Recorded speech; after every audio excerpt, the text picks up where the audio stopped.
بسم الله الرحمن الرحيم إذا جاءك المنافقون قالوا نشهد إنك لرسول الله والله يعلم إنك لرسوله والله يشهد إن المنافقين لكاذبون اتخذوا أيمانهم جنة فصدوا عن سبيل الله إنهم ساء ما كانوا يعملون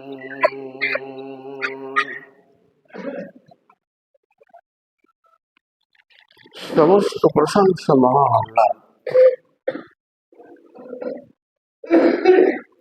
যিনি পূর্ব দিকে সূর্য উদ্ভাসিত করে পশ্চিম দিকে অস্তমিত করার তিনেরই প্রশংসা। বলছে আলোর গতিবেগ হচ্ছে 1 সেকেন্ডে 1,86,000 বর্গমাইল।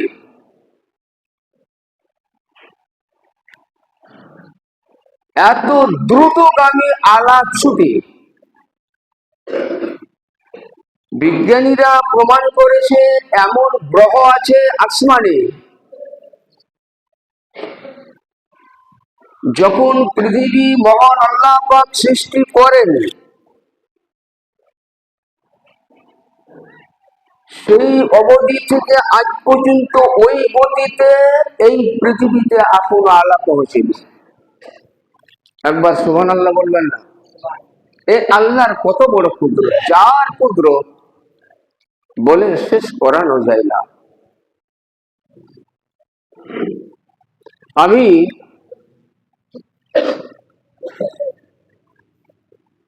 আপনাদের সম্মুখে আমার টপিকটা হবে মুনাফিক। আমার ভাষায় যদি কোনো ভুল হয় ক্ষমা করবেন, আর কথা বলার জন্য যদি কোনো মানুষ কোন অন্তরের মধ্যে ব্যথা পান, এর জন্য দায়ী আগে রয়।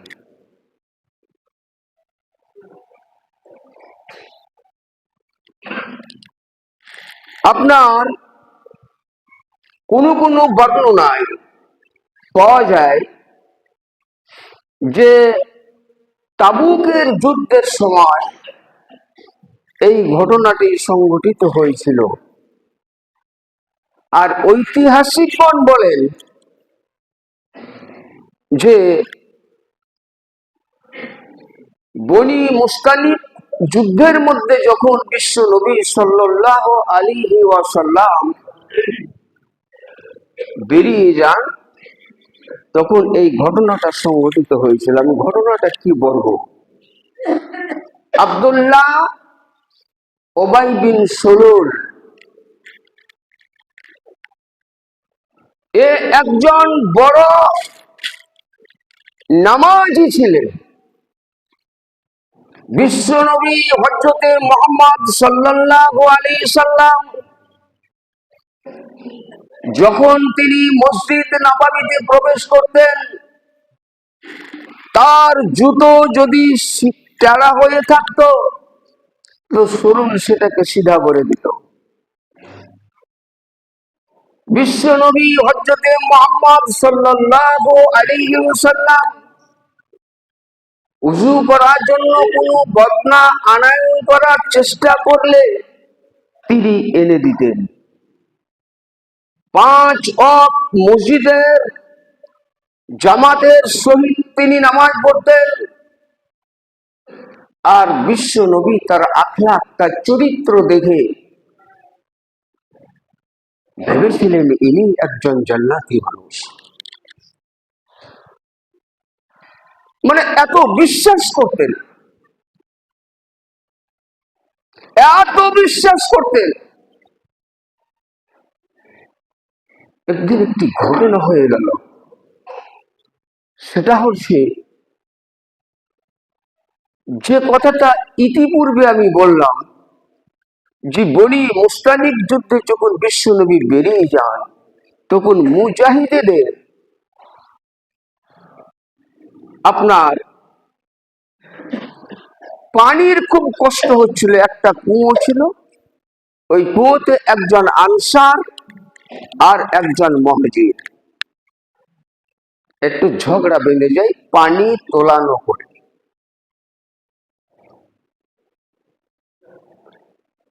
এমনকি তাদের হাতাহাতি পর্যন্ত হয়।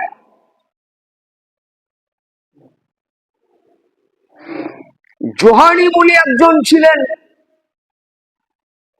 ইনি আহত হয়েছিলেন। এইবারে আনসার যারা, তারা সাহায্যের জন্য আনসার থেকে ডাকলেন।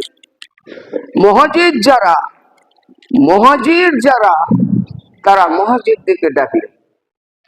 দেখে একটি গন্ডগোল হওয়ার উপক্রম। ইতি অবস্থায় আমার নবী হযরতে মুহাম্মদ সাল্লাল্লাহু আলাইহি সাল্লাম তিনি শুনতে পেলেন যে একটা ঝামেলার সৃষ্টি সেখানে হবে। তিনি অনতি বিলম্বে তাড়াতাড়ি সেখানে পৌঁছলেন।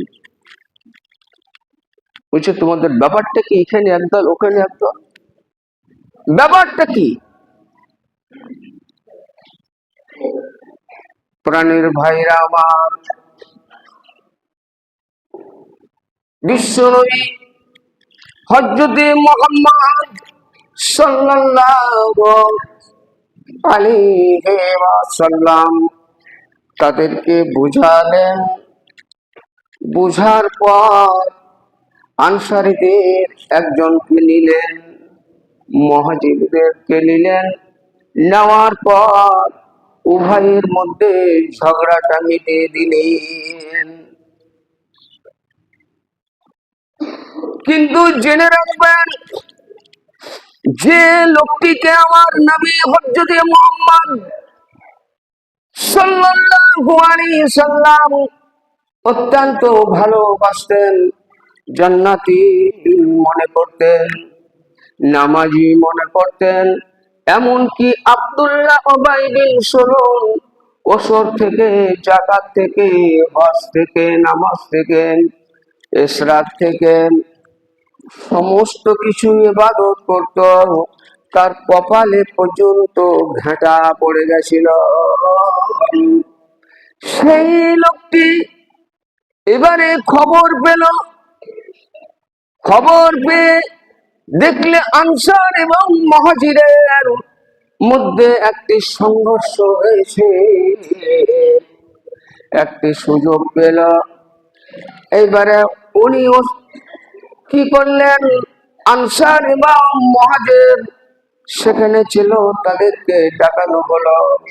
ডাকার পর বলছেন, শোনাও হে মুহাজির, তোমরা ওই তাদেরকে, নবীদেরকে, তার অনুসারীদেরকে তোমাদের যত সম্পদ ছিল, টাকা ছিল, পয়সা ছিল, সবকিছু বন্টন করে দিয়েছো।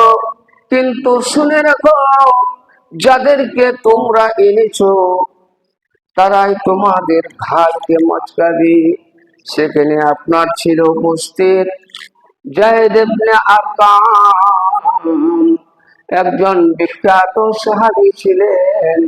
এই কথা যখনই শুনলেন যে আমার নবীকে কতলের কথা বলছে, হত্যার কথা বলছেন, সেখানে মিটিংটা হলো যে হয় নবীকে বন্দি রাখো, আর না হয় তাকে দেশ ছাড়া করো,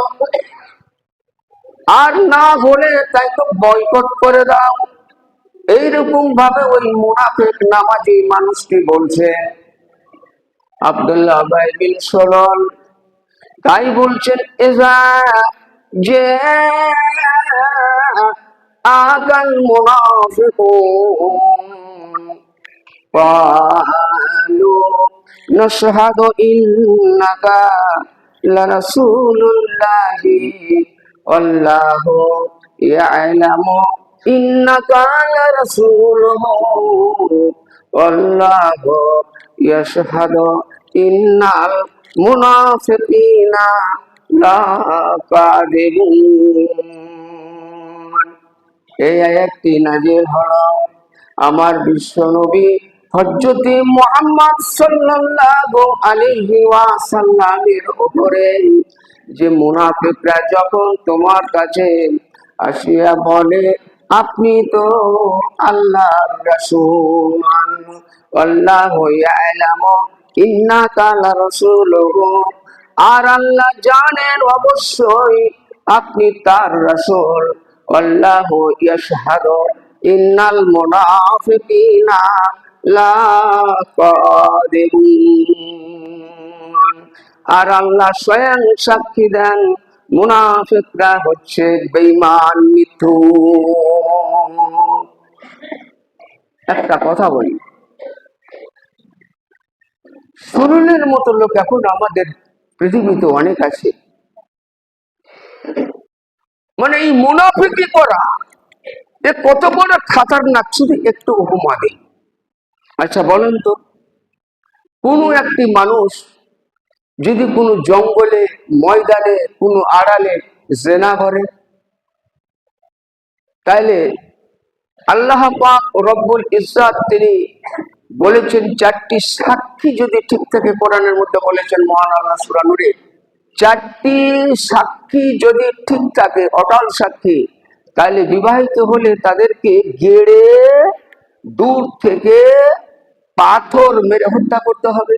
এটা আল্লাহর আইন বিধান। আর যদি অবিবাহিত হয় তাহলে কি করতে হবে, একটি শক্তিশালী মানুষ তাকে, তার যত শক্তি 100 ডোবরা তাকে মারবে, মিয়াত জিন্দা 100 চাবুক তাকে মারবে, মারার সময় যেন তার প্রতি কোনো রহম না হয়। আচ্ছা, কোনো মানুষ যদি মসজিদে জেনা করে, ভাববেন যদি কোনো মানুষ মসজিদে জেনা করে তাহলে কি অবস্থাটা হবে। এবার দেখেন উপমা,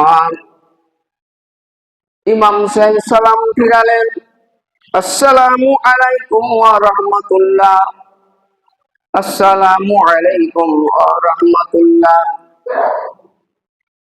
বাস, নামাজ শেষ হলো, মুসল্লি সুন্নত পড়ে চলে গেল। কিছু মানুষ আছে যে মানুষগুলো এই ফ্যানকে জুড়ে মধ্যে শুয়ে যায়, এক অপরের গীবত করে, এক অপরের বদনাম করে, ওই লোকটি ওখানে নাই। ওই গীবত আসাদ্দু মিনাল জিনা। আপনি কি জানেন, আপনি মসজিদে জিনা করলেন, আপনি একজন অনুপস্থিত তার বদনাম করলেন, ধরে নেন একজন মদখোর মানুষ, সে জীবনে মদ খেয়েছে, অনেক চুরি করেছে, ডাকাতি করেছে, আল্লাহ কি তাকে হেদায়েত করতে পারে না? অবশ্যই পারেন। ওই মানুষটি যখন নামাজ পড়ে আগে কাতারে, তখন কিছু মানুষ বলে, নামাজ পড়ে ও যখন চলে যায় বলবে সারা জীবন বেঈমানি করলে, ডাকাতি করলে, চুরি করলে, আর আজকে আগেকার কাতারের মুসল্লি, মানে জেনা থেকে বহু বহু বহু গুণ পাপ। তাইলে চিন্তা করুন, যারা মসজিদে এক অপরের গীবত করে, মুনাফিকি করে, তাহলে বলুন তার পাপটা কত, রজমটা কেমন হওয়া উচিত। বিচার নিজে নিজে করবে, খুব সতর্ক সাবধান। জিনিসটা ছোট কিন্তু পাপটা বৃহত্তম, বিশাল পাপ। তাই আল্লাহ বলছেন যে মুনাফিকিন শব্দের অর্থটা বোঝানো হয়েছে, মুনাফিকিন শব্দের অর্থটা বোঝানো হয়েছে আব্দুল্লাহ উবাই বিন সুলুল এবং তার সাথীদেরকে। সুযোগ বলে কি, ওই মুনাফিক আব্দুল্লাহ উবাই বিন সুলুল যখন সুযোগটা পেল, এবারে একটি গন্ডগোল লাগানো প্রয়োজন, দরকার। তখনও কিন্তু বিশ্ব নবী সাল্লাম জানতেন না যে ও মুনাফিক।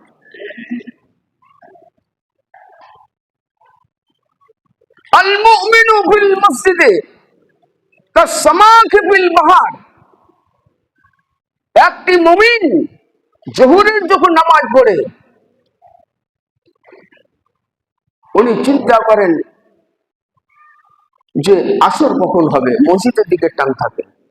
সামাক মানে মাছ, একটি মাছকে যদি সমুদ্রের থেকে তুলে নেন ও যাওয়ার জন্য আকুলে বিকৃত করে, সেরকম যারা প্রকৃতিপক্ষে মুমিন তারা কিন্তু মসজিদে টান থাকে সব সময়। আল মুনাফিকু ফিল মসজিদে কাতাইরি ফিল কাবাস। মুনাফিকদের কোথায়? মসজিদে টান থাকে। যেমন একটি পাখি একটি ডালে বসে মধু বিচয়ন করে, কেউ 75 নামাজ পড়ে, কিন্তু বদ গুণ 3টি আছে, আর জঘন্য গুণ 3টি আছে।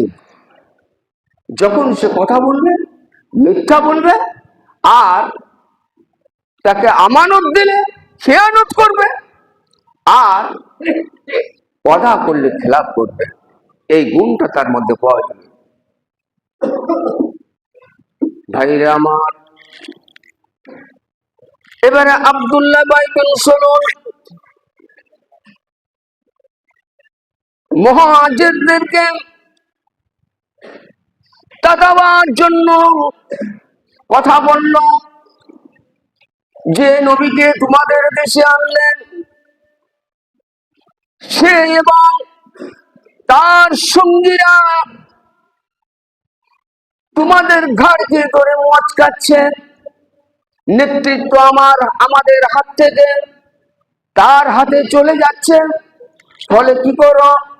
হুমুল্লাযীনা ইয়াকুলুনা লা তুনফিকু আলা মান ইনদা রাসূলিল্লাহি হাত্তা ইয়ানফাদু।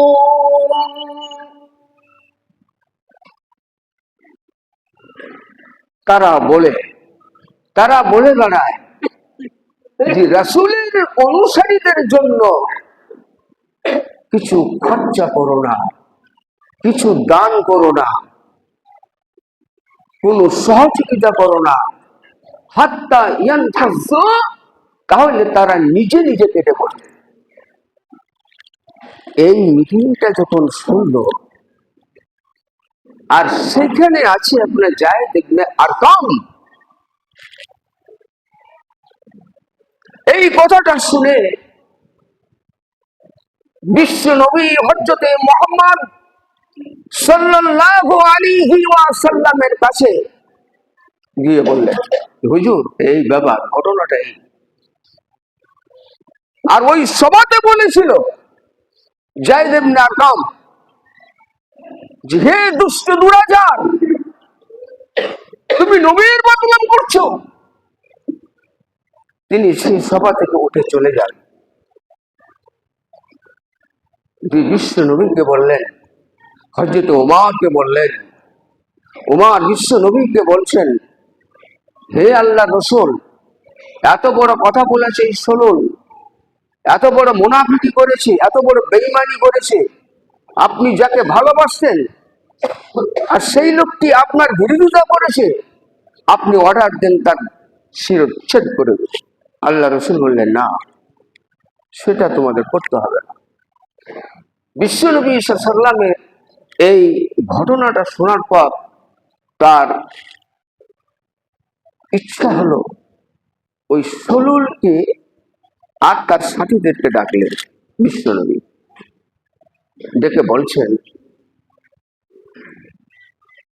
যে, আচ্ছা তুমি কি এই কথা বলেছ? তো পরিষ্কার বলছো, জি না। হে আল্লাহ রসুল, আমি কেন আপনার বিরোধিতা করব? কেন আপনার বদনাম করব? কেন আপনাকে দেশ থেকে আমি তাড়াবো? একথা বলিনি। উনি আল্লাহ নবী সাল্লামের কাছে সততা সেজে গেলেন। যায়েদ ইবনে আরকাম সেখানে বসে আছেন এবং আব্দুল্লাহ উবাই বিন সলুলের কথাগুলো শুনে নবী সাল্লাল্লাহু আলাইহি ওয়াসাল্লাম তিনি বিশ্বাস করে নিলেন।